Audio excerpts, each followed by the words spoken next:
عملتها من 5 سنين ضميري بيأنبني ومش عارف أنام قبل ما أبدأ حكايتي. طبعا لا يحلى الكلام إلا بذكر النبي عليه أفضل الصلاة والسلام.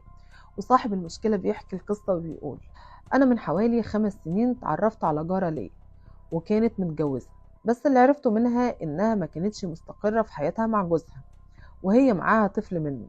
المهم، وبصراحة مع الوقت والمقابلات قلبي ملها جدا وبقيت حاسس إني مش قادر أتحمل أبعد عنها.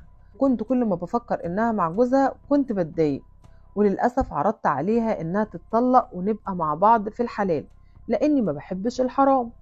وفضلت وراها لحد ما حصل واتطلقت وخليتها تتنازل على كل شيء.